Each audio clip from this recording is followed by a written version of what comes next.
To our Bhagavatam overview sessions. So, as we remember, in the previous class, we discussed from 7th canto, which describes Uti. This was one of the 10 topics of Srimad Bhagavatam. Uti indicates impetus to perform various activities. The vasanas that we accumulate over many lifetimes inspire us, develop specific inclination to perform activities in a particular way. That is what is Uti is all about. Our past karmas determine our present karmas. So that is Uti, our present situation. So just before continuing to the 8th canto, just in order to keep the tempo, we have seen the first canto of Bhagavatam at the preface to a book, in which the author describes that what is that subject matter which he wanted to present through this book. Here in Srimad Bhagavatam, Srila Vyasadeva says that he is going to talk about 3 topics: Bhakti, or Bhakta, Bhakti, and Bhagavan. And then Vyasadeva also describes what inspired him to compile this book, that is described in the 4th, 5th, and 6th and 7th chapters. And then he also describes about who are the important characters in Srimad Bhagavatam. Parikshit Maharaj and Sukadeva Goswami, their birth and the circumstances under which they came together. This is all described in the first canto. And entire second canto and the first 4 chapters of third canto can be seen as the introduction to the entire book of Bhagavatam. Just like any author, in the introduction briefly summarizes the subject matter of the entire book. Similarly, Sukadeva Goswami or Srila Vyasadeva summarizes the subject matter of entire Bhagavatam in these 14 chapters. In the first 3 chapters, Srila Sukadeva Goswami compares the position of Bhakti vis-a-vis with karma, jnana, yoga, devata worship, etc. And whatever can be obtained by any other process can be obtained by Bhakti very easily. And Bhakti has the potential to award prema, which cannot be obtained by any other thing. That is being established by Srila Sukadeva Goswami in the first 3 chapters. And then this is about Bhakti. And Bhagavatam is also about Bhagavan. Who is that Bhagavan? Before appreciating the sweetness of that Bhagavan, in order to introduce that Bhagavan, Srila Sukadeva Goswami talks about the greatness of that Bhagavan while explaining the creation pastimes of Lord Vishnu. In chapter 5 and chapter 6 talks about the activities of Mahavishnu, the creator of this entire material creation, and also the activities of Garbhodakshaya Vishnu and Kshirodakshaya Vishnu and other Gunavataras such as Brahma and Shiva. And then in the 7th chapter, he also talks about Bhagavan's various other avatars, all the variety of Leela avatars briefly introduced in chapter 7. So Bhagavatam is going to talk about all these avatars. That is the indication of these 3 chapters. And then in the 8th chapter, Parikshit Maharaj asks various questions, and all those questions are answered in the form of the rest of the Bhagavatam. And in the 9th chapter, Srila Sukadeva Goswami says that the answer to all your questions is Srimad Bhagavatam, which was originally spoken by Lord Narayana unto Lord Brahma in 4 verses. And he speaks about those 4 verses, and Lord Brahma spoke those 4 verses, the meaning of those 4 verses to Narada Muni, and requested Narada Muni to travel everywhere and present the meaning of these 4 verses elaborately to whomsoever he might come across. And that Narada Muni recently taught to Vyasadeva. Vyasadeva taught to me, and that Bhagavatam I will teach you. And that Bhagavatam contains 10 topics: Sarga, Visarga, Sthanam, Poshanam, Puti, Manvantara, Ishanukata, Nirodha, Mukti, Ashraya. So now, okay. And then the 10, among all these 10, of course, among all the variety of avatars, the main topic of Srimad Bhagavatam is Krishna Leela. In order to keep our enthusiasm alive In the beginning of third canto, Krishna Lila was spoken very briefly, so that while hearing rest of the topics, we can still hook on to Srimad Bhagavatam in order to come to Krishna Lila in the 10th canto. So that's how the main subject matter Bhagavatam, Krishna Lila, is also introduced at the very beginning of the third canto. Thus, these 14 chapters acts as the introduction to the entire Bhagavatam. Starting from the 5th chapter of the third canto, Sri Sukadeva Goswami one by one describes the 10 topics of Srimad Bhagavatam. In the third canto, specifically, Sri Sukadeva Goswami talks about the primary creation of various universes by Lord Vishnu, and also the secondary creation by Lord Brahma, secondary creation of 14 planetary systems and various living entities by Lord Brahma. And specifically, we have discussed in the third canto that it talks about two aspects. What is the process of creation both by Lord Vishnu and Brahma, and also what is the purpose of this material creation. So the process is explained by Sarga and Visarga. The purpose is that Jiva had a desire to enjoy separate from the Supreme Lord. The Supreme Lord facilitates Jiva's enjoyment in this material world by creating material variety in the form of 14 planetary systems and 84 million species. But the Lord does not want Jiva to remain here. For bringing the Jiva back to Godhead, the Lord gave various sadhanas of perfection. And what are these sadhanas? How they are supposed to be practiced? What are the respective destinations of all these sadhanas is presented in the later part of the third canto in the section popularly known as Teachings of Lord Kapila, wherein Lord Kapila talks about Karma Yoga, Jnana Yoga, Ashtanga Yoga and Bhakti Yoga and their respective destinations. So when a Jiva who has come to material world for the purpose of enjoying separate from the Supreme Lord understands that now enough is enough. I need to go home back to Godhead. Then they need to take up one of these sadhanas very enthusiastically. But while they are practicing those sadhanas, there could be many obstacles. What are the different obstacles that can come in the life of a sadhaka and how they can overcome?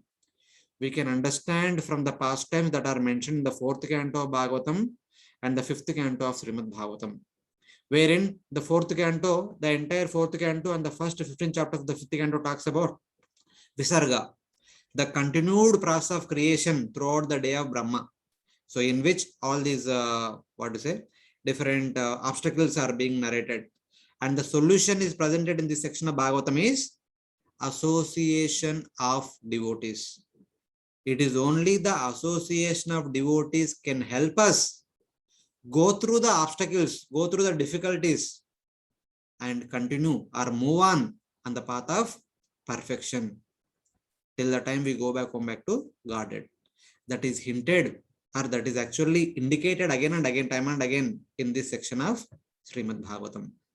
And then the second part of 5th canto talks about what are the different avenues for the Jiva's enjoyment. We have heard that the Supreme Lord provided the 14 planetary systems and 84 lakh species for Jiva's enjoyment. And among these 84 lakhs of species, who are living where, what kind of activity they are performing, all these details are very briefly narrated in the second part of the 5th canto. So, having understood that this material world is created for our enjoyment and material variety is also created for our enjoyment, and various sadhanas are presented to us through various Vedic literatures for our journey back to Godhead. But while performing sadhana, there could be some difficulties. What is the solution? There are so many difficulties, we might commit so many mistakes again and again. But Lord is so merciful that He gives us second chance. The 6th canto talks about Poshana, how the Supreme Lord reciprocates or takes care of the bhakti of His own devotees. That is being narrated in the 6th canto, by narrating various pastimes such as Ajamila. Though he deviated from his Brahmanical lifestyle, but Lord gave him second chance by inspiring him to name one of his son as Narayana, or his youngest son as Narayana. Just because at the time of death he chanted Narayana, he was given 12 more years, during which he went to Haridwar, practiced bhakti very seriously, and a spiritual Vimana came and took him back home, back to Godhead. Then the later on talks about Daksha. Though he offended Lord Shiva, but Lord Brahma engages him in the service of creating the universe. During Chakshusha Manvantara, there was a huge pralaya, because of which Bhuloka, Bhurloka, Sargaloka were inundated. All the living entities were destroyed. But Lord Brahma requests Daksha, or inspires Daksha to do creation on his behalf. Thus, Daksha was engaged in devotional service by Brahma, a devotee of the Supreme Lord, though he offended another devotee, Lord Shiva. So that is also Lord's mercy upon him.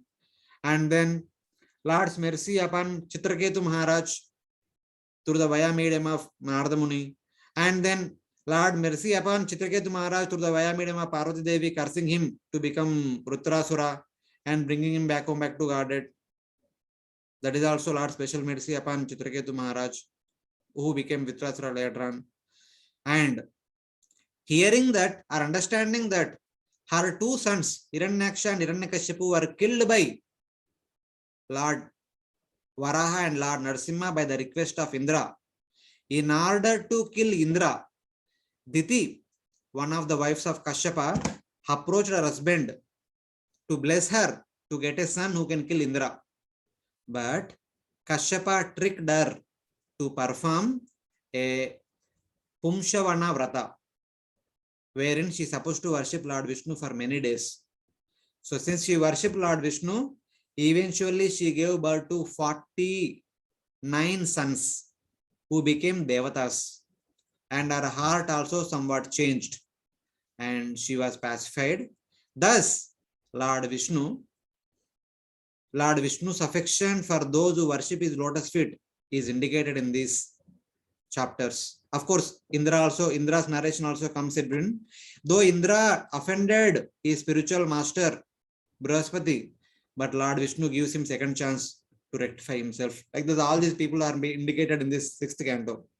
Then the 7th canto, it says that though we understand in the 3rd canto that we need to practice a sadhana, and from the 4th and 5th cantos, we understand that there are so many obstacles, we need to be in the association of devotees. But in spite of that, if we make mistakes, the Supreme Lord gives us second chance. But how can we practice our sadhana in an organic way? What is our shelter? That shelter is Varnashrama Dharma. For us to practice our sadhana in an organic way, the support system is Varnashrama Dharma. So what are the duties of the 4 Varnas and 4 Ashramas is very nicely presented in the 7th canto. And from this, we can elevate our consciousness from the greatest of all the atheists, Hiranyakashipu, to the consciousness of the Shuddha Bhakta, Prahlad Maharaj. By taking shelter of this Varnashrama system, while executing our sadhana, we can elevate our sadhana from the level of Hiranyakashipus to the level of Prahlad Maharaja's consciousness.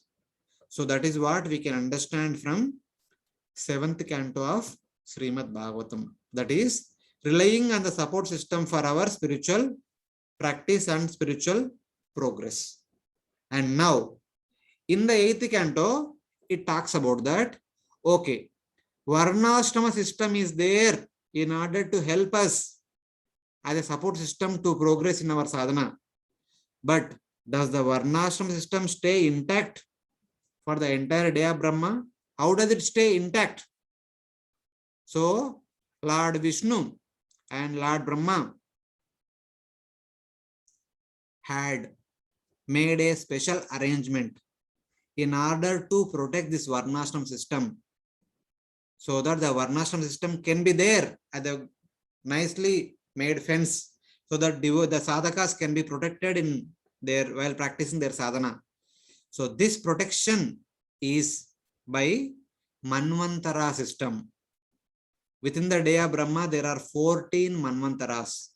In each and every Manvantara, all the people change. That means all the administrative system changes. Just like in our country, we have the change of the administration in every 5 years. The entire parliament members are re-elected after every 5 years. Similarly, the universal administration changes after every one Manvantara period. So within a day of Brahma, there are such 14 Manvantara periods. So who are those administrative members in each and every Manvantara? And how does they protect this Varnashrama system? How does they keep it intact so that the living entities of this world can practice their sadhanas, taking the help of this Varnashrama and then can go back home back to Godhead? Is the topic of 8th canto. So this 8th canto starts with an inquiry made by Srila Parikshit Maharaj, wherein he says that I have heard in detail about the dynasty of Swayambhuva Manu or Swayambhuva Manvantara period. Now please describe the other Manvantara periods or other Manus along with their activities and the appearance of the great Lord in those Manvantara periods. So this is the inquiry of Srila Parikshit Maharaj. He expressed his desire to hear about other Manvantaras also.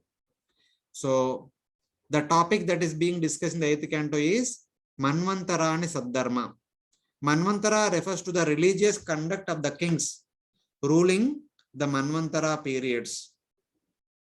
So during every Manvantara, there are so many administrative people like the kings or the rulers or the devatas who will be looking after the welfare of the entire universe by keeping the Varnashrama system in intact position.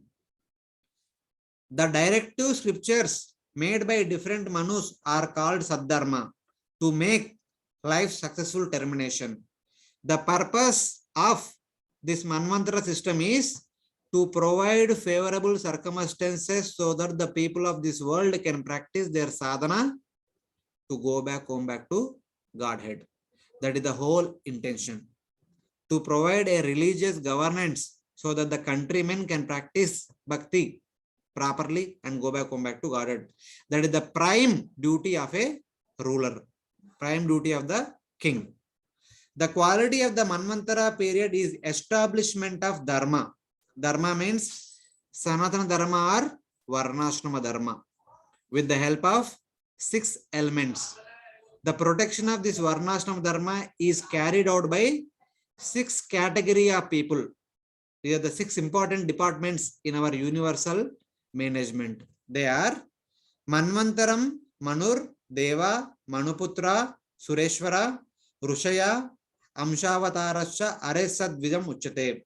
We will discuss about each and every one in the later slides. There is a brief description about them. But in brief, I will tell you, in each and every Manvantara, there is a Manu who will rule over the entire Bhuloka out of the 14 planetary systems, which is also called as the Bhumandala, and make sure that Varnashrama system is being protected nicely.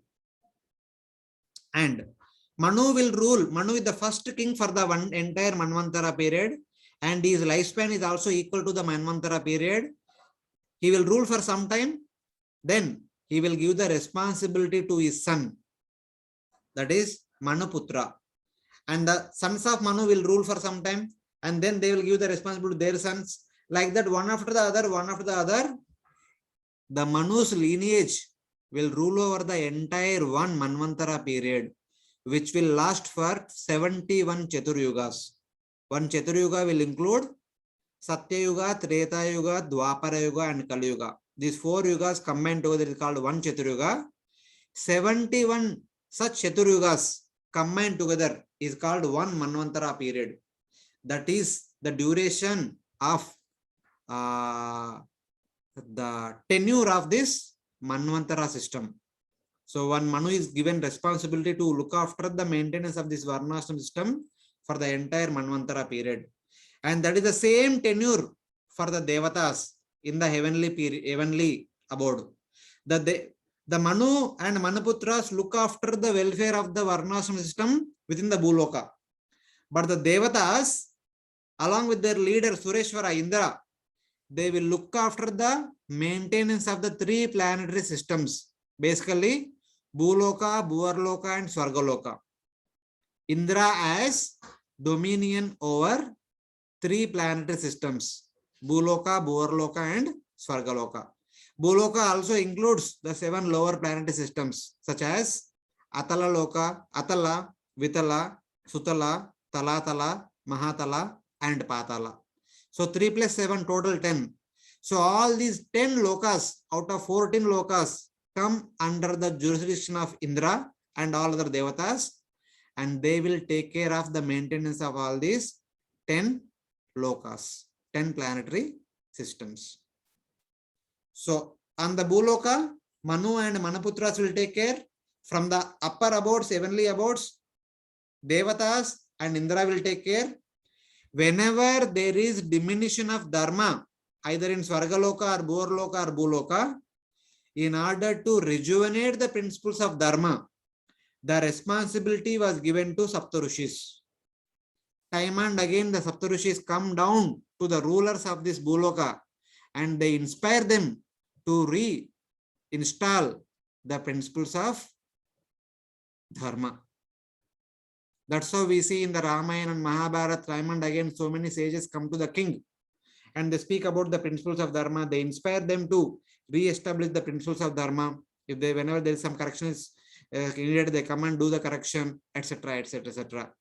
So it is the responsibility of the great sages headed by Saptarishis to preach the principles of dharma. Especially by the end of the Kali Yuga, all the religious principles will go to zero. In order to start Satyuga, the Saptarishis and all the great sages come down to reinstate the principles of dharma and they rejuvenate dharma in 4 legs of 100%. That's how the transition from Kali Yuga to Satyuga will take place. Still, even if these 5 people could not do anything, the Manu, Manuputras, Indra and the Devatas, even the Saptarishis, all the great sages cannot do anything. The things go out of order. Like when Hiranyakashipu was ruling, he dethroned Indra and he stopped all the yajna performances. He stopped all the Vedic studies of the Brahmanas and the great sages. Even when Ravana was around, such kind of things were happening. That time, the Supreme Lord himself appears as Amshavatara during that Manvantara in order to destroy those miscreants and re-establish the principles of Varnashrama Dharma. And he re-establishes Indra, the king of the heaven, and whatever Manu or Manaputra, the king of the Bhuloka. That will be done by Amshavatara. So all these things are explained in the 8th canto. When and where all such kind of disturbances happened, how Lord reinstated again. Such kind of examples are shown in the 8th canto. So, the first chapter of the 8th canto talks about what happened in the Swayambhuva Manvantara period. Who are the 6 category of people who protected the Varnashrama Dharma during that first Manvantara period. So in that, he talks about Swayambhuva Manu, he ruled for some time, then he gave the responsibility to his son, Uttanapada, who is the father of Dhruva Maharaj. Then he went to Vanaprastha. During that time, some Rakshasas came to destroy Swayambhuva Manu. But Swayambhuva Manu's grandson, known as Yajna, came there and destroyed those Rakshasas and gave protection to King Swayambhuva Manu. But understanding that there was no one capable to rule over the 3 planetary systems, Lord Yajna himself became Indra during the Swayambhuva Manvantara period. He took care of the responsibility of the maintenance of the entire universe, and his sons became the Devatas. Tushitas, his sons are known as Tushitas, they all became the Devatas during that period. So like that, Swayambhuva Manu was the Manu, and Swayambhuva Manu's sons, Uttanapada and Priyavrata were the Manuputras, and their descendants, they ruled over the entire period of Swayambhuva Manvantara, etc. like that. So that was the details about Swayambhuva Manu period. And then the second Manu was Swarochisha, the third Manu was Uttama, the fourth Manu was Raivata. that is briefly indicated. And the what are the six category of people in those 4 Manvantara periods are also mentioned in the first chapter. While mentioning about these four Manvantara periods, during the 4th Manu period, the Supreme Lord Amshavatara appeared as Lord Hari, and he protected Gajendra from the clutches of a crocodile. That was mentioned in one shloka. Hearing that, immediately Parikshit Maharaj raises a question. I wish to hear from you how the king of elephants, Gajendra, when attacked by a crocodile, was delivered by Lord Hari.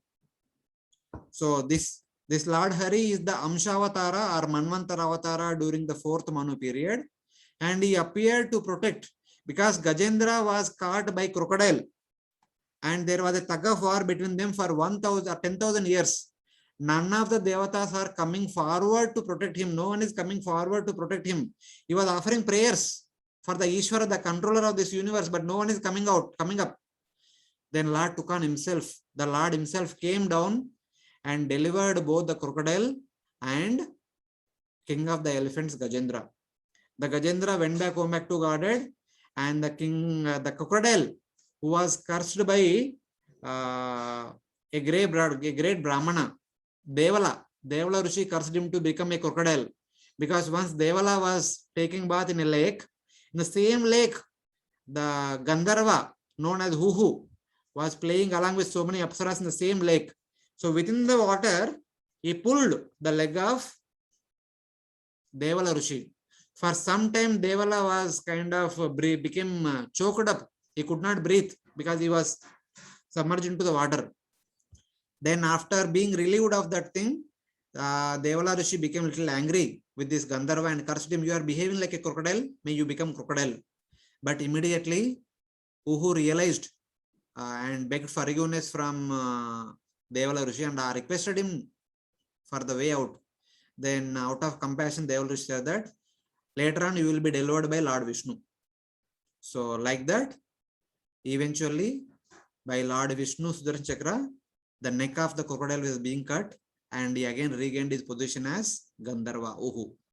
And Gajendra, the king of elephants, who was a great devotee in his previous life, known as King Indradumna, he went back home back to Godhead. That story was narrated in chapters 2, 3, 4. So, and then in the chapter 5, Sukadeva Goswami describes the 6th category of people of the 5th Manvantara period and also the 6th Manvantara period. The 5th Manvantara period is known as Raivata Manu, and 6th Manvantara period is known as Chakshusha Manu. And during the 5th Manvantara period, the Manvantara Avatara was known as Lord Vishnu, or he was known as actually Lord Vaikunta. He is the son of Vikunta and Shubhra. So after marriage with the goddess of fortune, in order to please goddess of fortune, just like after the marriage, the new married couple wanted to have a house. They would purchase a apartment in Bombay or Hyderabad, such kind of cities where they are doing job and on a loan or something like that. They continue living in that new apartment, newly bought apartment. So like that, in order to please his wife, the goddess of fortune, Lord Vishnu, also manifested or created a Vaikunta, which is located just above Satyaloka within our universe. That description is also comes in this chapter 5 during the 5th Manvantara period. That was the Vaikunta to which the 4 Kumaras went with an intention to have darshan of Lord Vishnu. But during the 7th gate, Jaya Vijaya were stopped. The Jaya Vijaya stopped them, and the 4 Kumaras became angry and they cursed Jaya Vijaya, and eventually Jaya Vijaya supposed to appear as Asuras for 3 lifetimes, who appeared as Hiranyaksha, Hiranyakashipu, Ravana, Kumbhakarna, Shishupal, Dantavakra. All these things happened in this Vaikunta, which is created by the Manvantara avatar of the 5th Manvantara, that is Lord Vaikunta. That Vaikunta is located just above the abode of Lord Brahma, known as Satyaloka. And also this is the same Vaikunta to which what is his name? Durvasa, who after offending Ambarish Maharaj, when Sudarshan Chakra was chasing after him, first he went to Lord Brahma for protection, then he went to Lord Shiva for protection, eventually went to Lord Vishnu for protection. That time, Durvasa Muni went to this Vaikunta, which was located just above Lord Brahma's abode. But Lord Vishnu told that, I cannot do anything. Please go back to Ambarish Maharaj. He will only help you. He will only protect you. So that pastime also happened in this Vaikunta. And very recently, at one point of time, all the sages who were assembled at Naimisharanya, the Sthala Purana says that this pastime took place at the beginning of the last Kali Yuga. Not in this Kali Yuga, but at the beginning of the last Kali Yuga. All the sages were performing a great sacrifice. Narada Muni came there and asked, for whose satisfaction you are performing this sacrifice? Who is the ultimate Yajna Purusha? Some of the assembled sages said that it is Lord Brahma who is the Yajna Purusha. Some of the assembled sages said that no, it is Lord Shiva. And others said that it is Lord Vishnu. And then Narada Muni said that why don't we finalize who is actually the actual Yajna Purusha? Then Narada Muni says that one of you should go and test all three of them.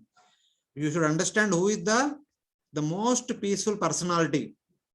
That person only can be qualified to be the beneficiary of this Yajna. So they selected Bhrigu Muni. Bhrigu Muni went to the abode of Brahma, tested him. Then he went to the abode of Lord Shiva, tested him. Finally, he went to the abode of Lord Vishnu. So he went to this Vaikunta of Lord Vishnu, which is located just above Satyaloka, in order to test Lord Vishnu. So by clicking on the chest of Lord Vishnu. So that pastime, I think devotees must have heard. Whenever we happen to visit Tirupati, the Tirumala Tirupati Devasthanam, so we hear about this pastime. Eventually, when Bhrigu Muni kicked on the chest of Lord Vishnu humbly received him without finding any fault with Bhrigu and made him sit on his own bed and washed his feet and massaged his feet, saying that my chest is like thunderbolt, your feet is like a lotus flower, it might have hurt. So, but Mother Lakshmi was feeling not happy. So she thought that how can a Brahmana come and kick on the chest of my Lord just like that? So I did not do anything for this to stop this. So I am also guilty of the same fault of committing offense to my Lord. In order to atone for her mistake that she did not do anything to stop Bhrigu Muni from kicking on the chest of Lord Vishnu, she came down to Kolhapur, here only very nearby to us, and she was performing austerities. Searching after her, Lord Vaikunta came down and he began to perform austerities in Tirumala hills. So the entire pastime, eventually the reunion happened at the end.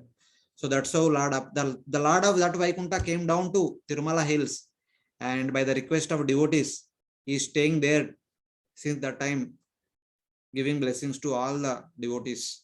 So it is like that. So then, while describing the 6th Manvantara period, Sukadeva Goswami says that during the 6th Manvantara period, the Supreme Lord appeared as Lord Ajita. The Manvantara Avatara was Lord Ajita. And by making a truce between Devatas and Asuras, he extracted nectar from the ocean of milk. That is being mentioned in one shloka. Then taking that as a clue, Parikshit Maharaj asked a question. Why did Lord Vishnu or Lord Ajita churn the ocean of milk? What was the purpose with which Lord Ajita churned the ocean of milk? So, the entire pastime of churning the ocean of milk is narrated from chapter 5 to chapter 11. We will not get into details, but a simple, in a nutshell, once Durvasa Muni, after visiting the abode of Lord Vishnu, he had one garland of Lord Vishnu, one Mahaprasad garland of Lord Vishnu, and he came to Sargaloka. He happened to see Indra and he gave that garland to Indra. My dear Indra, please have this Mahaprasad garland of Vishnu. Indra wore it and he gave it to his Airavat, elephant. So elephant, as an elephant, it threw the garland down and moved ahead, stepping on it. And Durvasa Muni became unhappy. He cursed Indra, because you are the Lord of Sarga and have so many opulences because of which you have become proud. May you lose all your opulences. That's all. One word spoken by Durvasa Muni. Then Indra lost everything. The rest of the pastimes are being narrated. So the Asuras leader, Bali, came and conquered over Indra, and he dethroned Indra and he sat on the throne of Indra. So then the Devatas went to Brahma. Brahma took them to Kshirosagar. They prayed to Lord Vishnu, and Lord Vishnu told that now the time is favorable to the Asuras. May you make a truce with Devatas. Sir, may all you Devatas make a truce with the Asuras and churn the ocean of milk. So I will help you time and again in order to extract the nectar from it, and I'll make sure that you people will gain that nectar and Asuras will be bereft of that nectar. So many things happen. So during that pastime, it is Lord Ajita who, appearing as Kurma, appearing as Dharmantari, appearing as Mohini Murti, he makes sure that the nectar will be accepted by Devatas only, not by the Asuras. Because Devatas are the responsible representatives to take care of the maintenance of the entire universe. If the Asuras get to drink the nectar, if they get to power, they will actually disrupt the universal management. So that was not happy. That was not good condition for the universe. So it is the Lord's responsibility to make sure that the Indra and the Devatas are in ruling position. So for which whatever is required, he does. Though because of the offense of Indra, the Devatas lost their position, but the Supreme Lord gave second chance to Indra by telling him that make a truce with Asuras and churn the ocean. Whatever it may happen, do not come out of that churning process. Even though the Asuras may criticize, the Asuras may want all the facilities, give them, but continue the process of churning. So that was the second chance given to Indra. In that way, the Lord helped the Indra and Devatas to regain their position. After this entire pastime was over, so understanding that the Supreme Lord appeared in the form of Mohini Murti, bewildered Asuras and made the Devatas to drink nectar. So Lord Shiva heard this and he came to Lord Ajita and he told that, so my dear Lord, I heard about all of your avatars and I also seen all your avatars, but I have not seen about your Mohini Murti avatara, which bewildered all the Asuras. I want to have darshan of that avatara. So I wish to see that form in which you took the form of a woman. So in order to bewilder Lord Shiva, Lord Ajita again appears in the Mohini Murti form. Previously appeared some simple Mohini Murti form which was enough to bewilder the Asuras. But now he appeared in a special Mohini Murti form to bewilder Lord Shiva, because Lord Shiva is also known as Dhira Purusha. It is not easy to bewilder Lord Shiva. So in order to bewilder Lord Shiva also, Lord appeared in a special Mohini Murti form and he bewildered Lord Shiva. That was told in the 12th chapter. And Lord Shiva glorifies, I was known as a Dhira Purusha in the entire universe, but Lord Vishnu's Maya is so great that it can bewilder me also. Thus, Lord Shiva establishes the superior position of Lord Vishnu in this chapter. And then in the 13th chapter, remaining 8 Manvantara periods and all the people who are ruling over those time periods are all explained. The 7th Manu, who is the Manu and Indras, 8th Manu, 9th, 10th, 11th, 12th, 13th, 14th, who are the Manus, Manuputras, Indra, Devatas, and Saptarushis and Manvantara Avatara. They are all briefly mentioned in the 13th chapter. And having heard all these things, at the beginning of the 14th chapter, Parikshit Maharaj asked that, what are the activities of the Manu and others in each of the Manvantara period? And the duties of the 6 persons appointed during the 14 Manvantara periods are explained in the 14th chapter. What actually they do, what exactly they do, they are actually told in the 14th chapter. So here in the 13th chapter, while describing the present Manu, the present Manvantara period, the Vaivashvata Manu, who is the Manu, who are the Manuputras, who is the Manvantara Avatara, while telling all these things, even in the present 7th Manvantara, when there was a situation that Again, Bali Maharaj came to power. He was sitting on the throne of Indra. The universal order was mismanaged.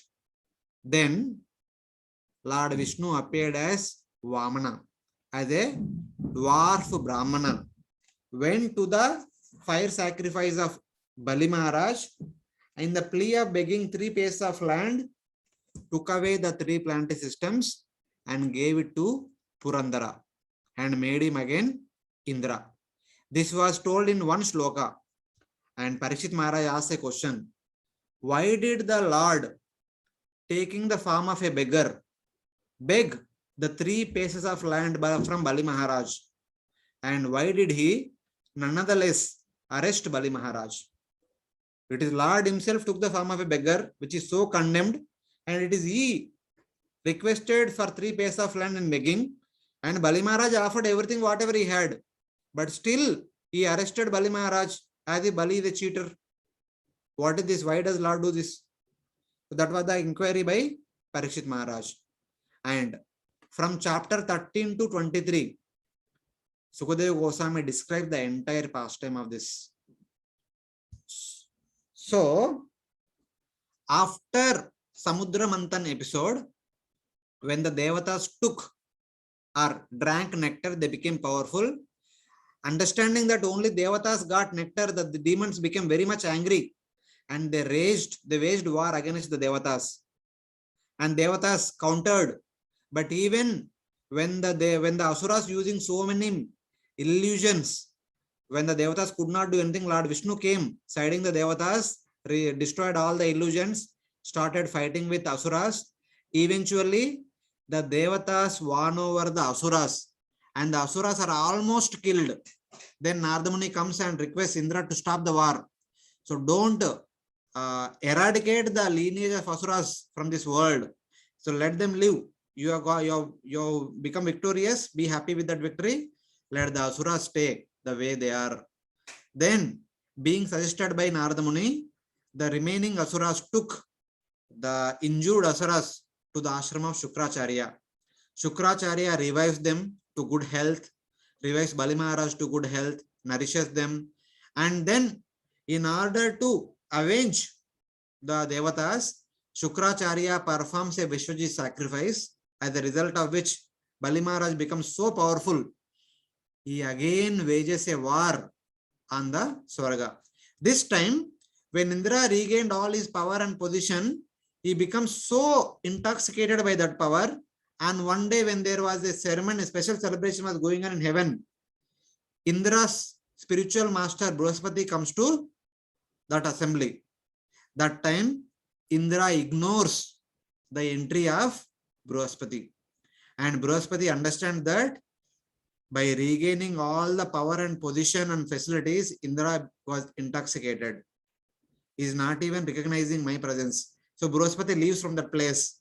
Understanding his mistake, Indra goes after to beg forgiveness from Brihaspati. But Brihaspati was not seen anywhere. At that time, Shukracharya tells that now the Brahmanas are dissatisfied with Indra. It is easy to defeat Indra. So Bali Maharaj wages a war against Indra, defeats Indra. Of course, Indra did not fight with Bali Maharaj. Seeing the beauty of, seeing the powerful tej of Bali Maharaj, Indra fled away from Swarga and Bali sat on Indra's throne. So understanding that her sons are lack of position and power and facilities, etc., Devata's mother, Aditi, becomes concerned. She approaches her husband, Kashyapa, and requests him to do something to help her sons to regain their position. Then Kashyapa tells Aditi to perform Payovrata. As a result of that Payovrata, Aditi gets the Supreme Lord appear as her son, Vamana. So after performing the birth ceremony of Lord Vamana, then Vamana goes to the sacrificial arena of Bali Maharaj. On the other hand, Shukracharya understands that for any person to continue as Indra, they should perform 100 sacrifices. That's why Indra's another name is Shatakratu. he who had successfully performed 100 sacrifices, Vedic sacrificial ceremonies. So previously also Bali Maharaj dethroned Indra, but that did not last long. Now also he dethroned Indra. In order to keep it for longer time, Shukracharya was engaging Bali in the performance of 100 sacrifices. 99 were completed. Now the 100th one is going on. At that time, Lord Vamana, in the disguise of a Brahmana boy, comes to this performance, this sacrifice of Bali Maharaj, and he requests him for a charity. And Bali says, "You ask whatever you want." But Vamana says, "I just need 3 paces of land according to my measurement." And Bali says, "You are speaking big words, but you are asking like a unintelligent boy. What is this? I'll give you a entire planet only. Why you are asking only 3 paces of land?" Then Vamana says that no, a person, if he is not satisfied with whatever he has, he cannot be satisfied with the entire universe. Then Shukracharya understands this boy is not an ordinary boy. He tells Bali Maharaj that this person is Vishnu himself, came in the disguise. He is going to take away everything from you and give it to Indra. Don't give him charity. Then Bali Maharaj, remembering that he is coming in the lineage of Prahlad Maharaj, who is a devotee of Lord Vishnu, and he is the son of Virochana. After Prahlad Maharaj, when Virochana became the king of the demons, some of the demons instigated Virochana that actually the heaven is yours, because it is the heaven is conquered by your great grandfather Hiranyaksha from defeating Indra and others. Later on, Hiranyakashipu, your grandfather, both are grandfathers only. Then later on, great grandfather. Later on, though it was given to Prahlad by Lord Vishnu, but Prahlad, out of affection for Devatas, he gave to Devatas. But it is actually belongs to you, your grandfather's property. So then Virochana waged a war against Indra, dethroned Indra. He was ruling over heaven. That time the Devatas took the disguise of Brahmanas and came to Virochana, asked for a charity. Then Virochana said, "You ask me whatever you want, I will give you." Then the Devatas who came in the disguise of Brahmanas, they requested him to give his own head. So then Virochana understood that it is Indra only came in the disguise of a Brahmana. But still, because he already gave a word, he cut off his own neck and gave the head in charity to those Brahmanas. So remembering all those things, Bali Maharaj says that since I have come in that lineage who are always serving the Brahmanas, how can I say no to this Brahmana boy? And you are telling he is Vishnu. How can I say no to him? So I will give charity. That time Shukracharya curses him. May you lose all your opulences. That means, may you lose all your material opulences. That was the curse by Shukracharya. Bali Maharaj accepted that curse and then gave charity to Vamana. After accepting that charity, Vamana expanded himself as Trivikrama.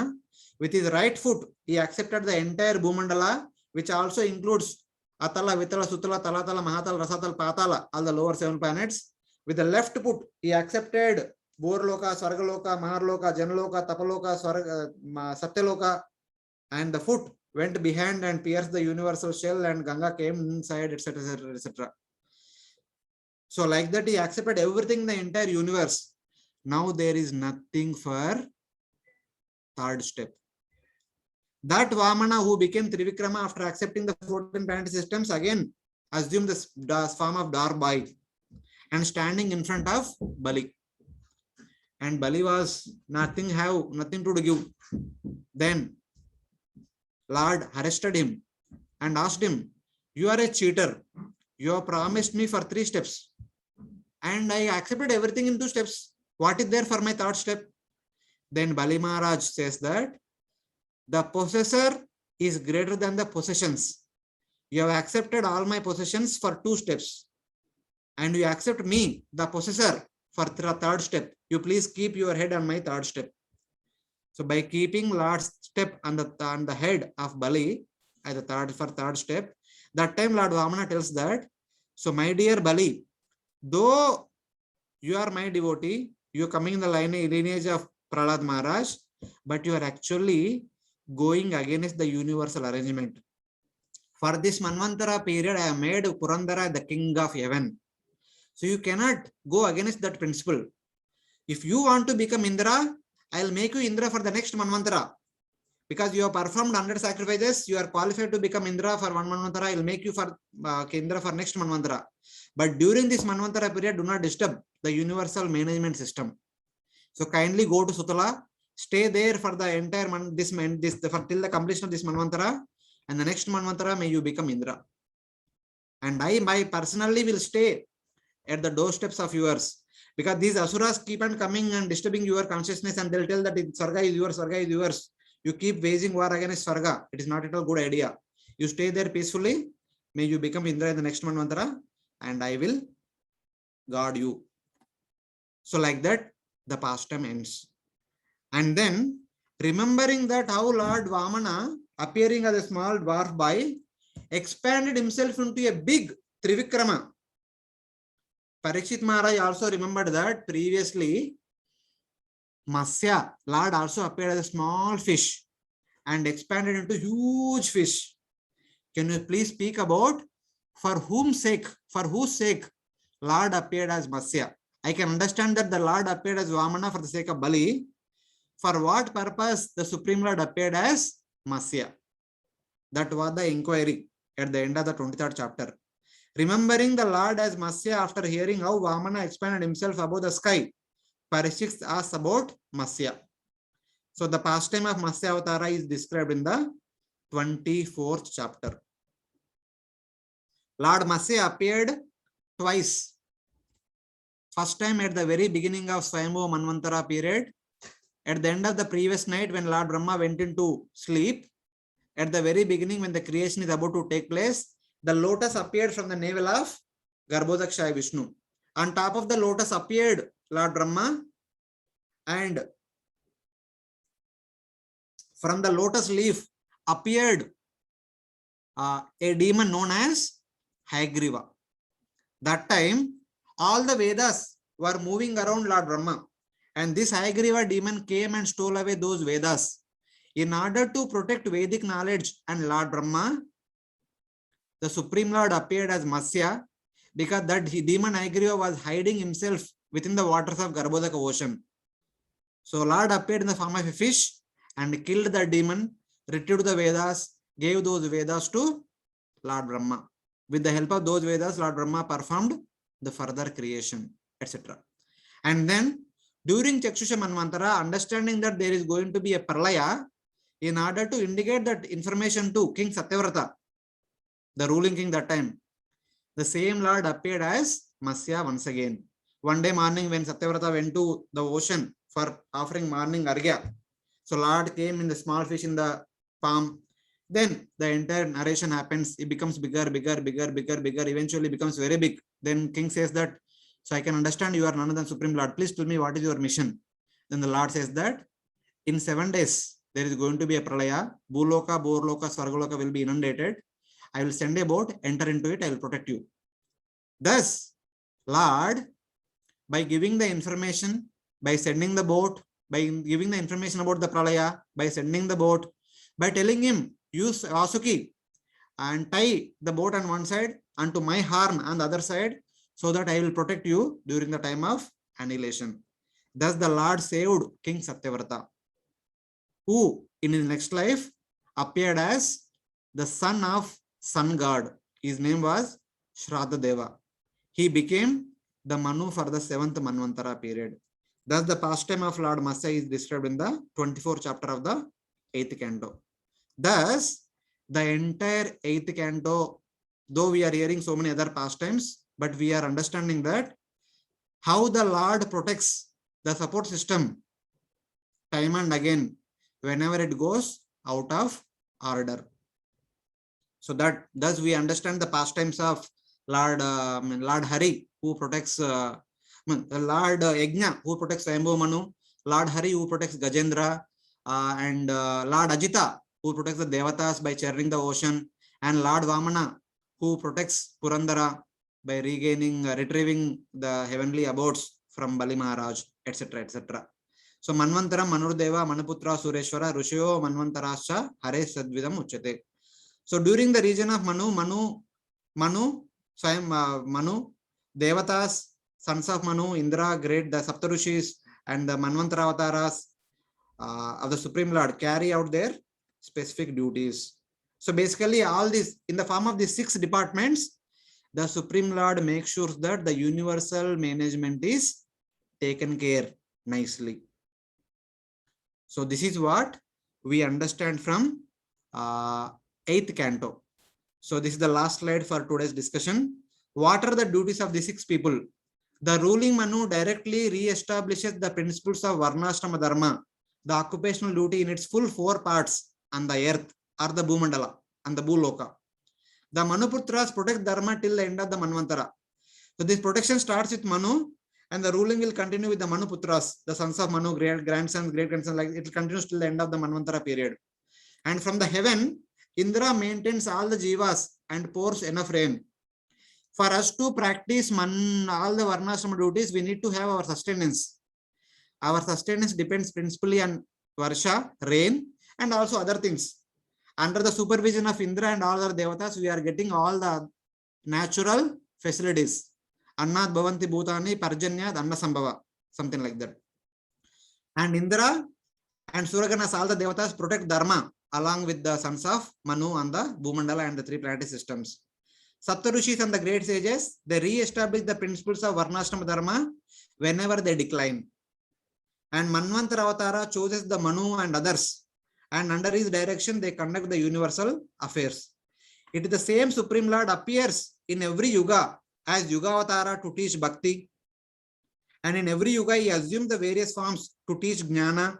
He takes the forms of Shanaka, Sanaka, Sanatana, Sanandana and Sanat Kumara in order to teach Jnana. He appears as Yajnavalkya to teach Karma.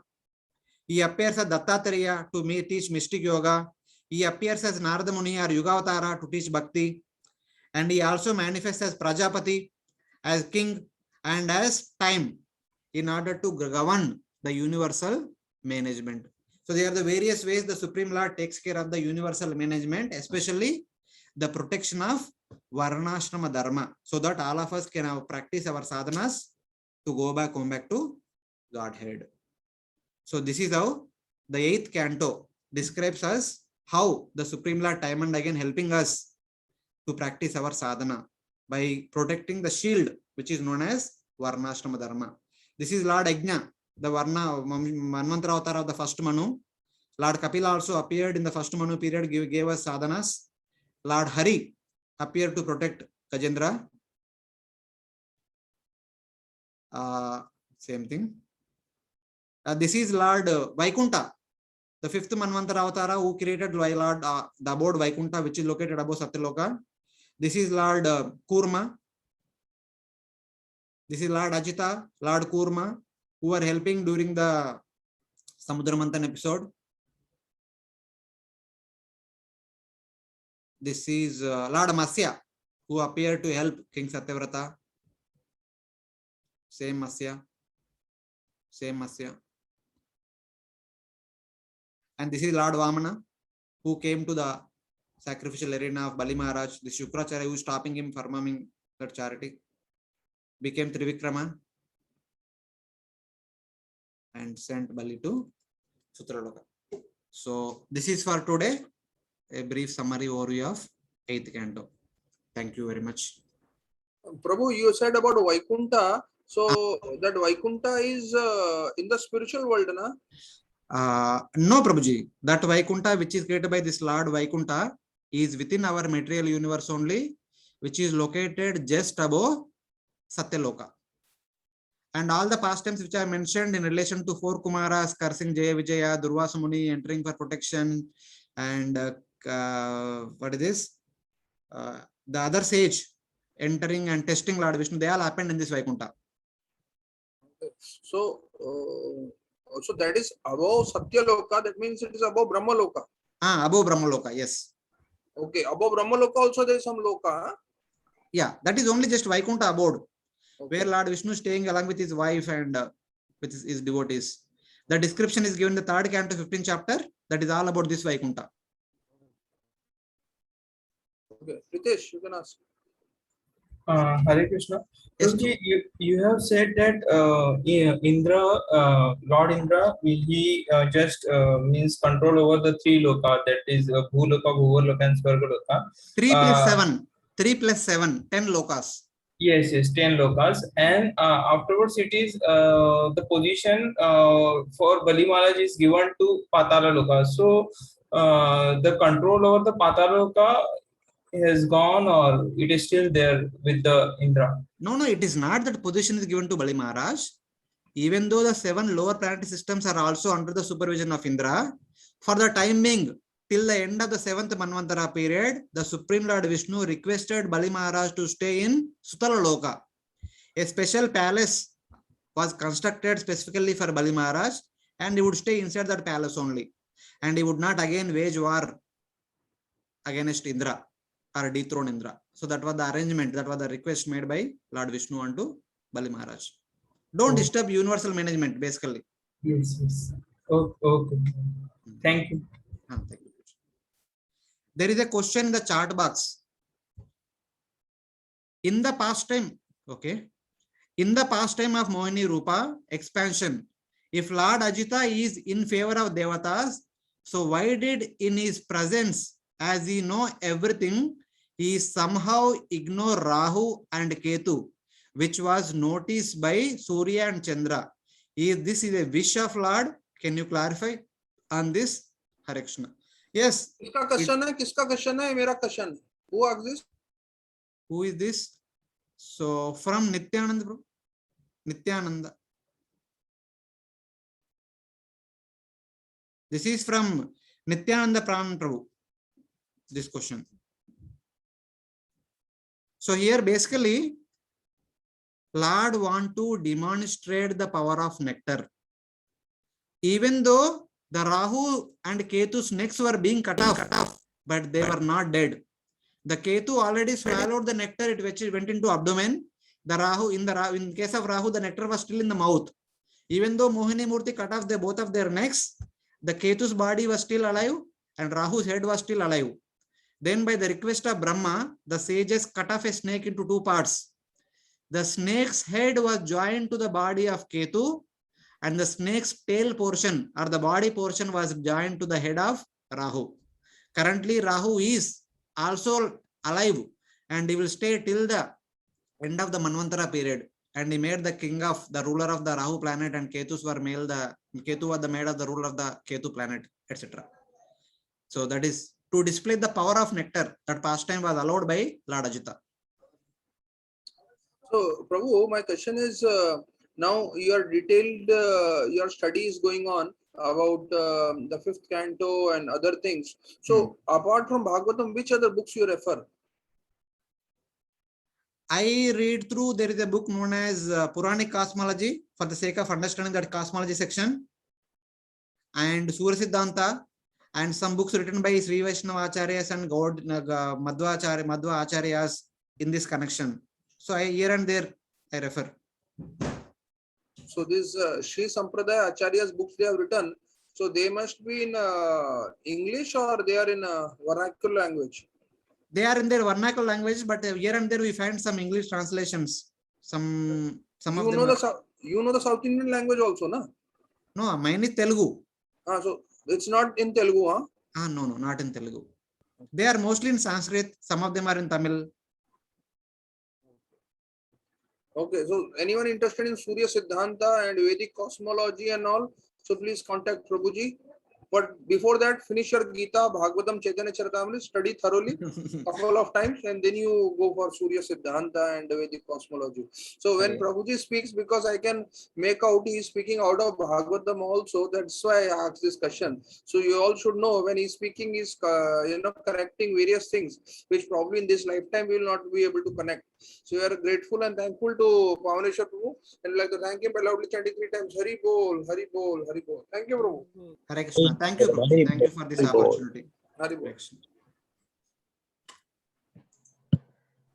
So I'd like to end the meeting now. So thank you.